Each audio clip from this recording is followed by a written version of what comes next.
In my family, both my wife and I are working, earning members. And the kids have seen this from the very start. Daddy goes to office, mummy also goes to office. Daddy has a beer, sometimes mummy also has a beer. So this is very normal for them, right? And while Vinita takes care of the house in terms of the maids, in terms of the purchases and stuff, Daddy is the king of the kitchen. And I really like to cook. The kids see this and they know that it's not a chore.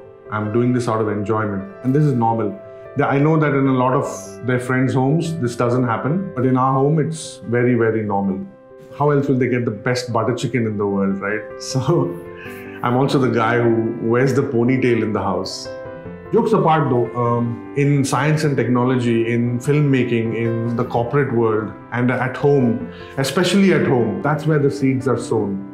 A balanced world is a better world. I have a team where 40% of the headcount is women. While we ensure our women employees don't stay late, our 7-hour shift applies to men as well. This helps them to balance their home life outside the work in a better way. When we post jobs internally, and I'm so proud of this, we see women applying as many numbers with equal confidence. Sometimes these jobs comes with additional responsibilities, longer working hours, but that doesn't deter the applicants, which means that they stay with us longer. While the average industry is 9 months to a year, for our folks are with us for 4 years, if not longer. And I'm proud of driving this. A balanced world is a better world, and that is the way forward for any organization. My daughter doesn't associate women or even her mother with kitchen. This is partly because no one in my family seems to like the food cooked by me, and partly because we have very different eating habits.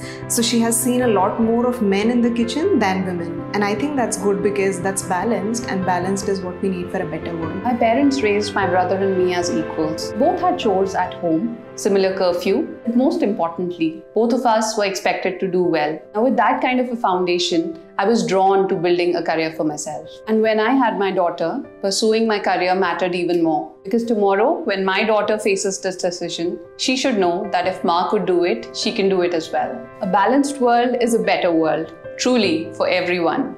As a hiring leader for the organization, along with my team, I ensure that we reach out to candidates from diverse backgrounds. Our employer branding initiatives showcase employees from different backgrounds so that candidates can relate to it better. Last year, we ran an employee referral program. Among the hires we made last year, 23% of them were women. This year, we plan to work with hiring managers and interview panelists to ensure that they are able to recognize and to overcome subconscious biases that come into the hiring process. Personally, as a parent of twin boys, I encourage them to play with gender-neutral toys, and they sure love their pink shirts. They help me and my husband in household chores, and I hope they grow up knowing that chores are not gender-specific. I believe that the balanced world is a better world. There's a lot that hangs in the balance if we don't achieve it. Women bring a lot to the workplace. The increase in the number of women in the offices has resulted in a positive impact in the attitude and mindset of employers. We now look at responsibilities like caregiving a lot more closely. We at Cleartrip are addressing this, and we're glad about it. We have flexible working hours, and new moms can now take their 6 months of maternity leave and come back feeling secure that they can pick off where they left. A balanced world is a better world. We stand for it and we love it.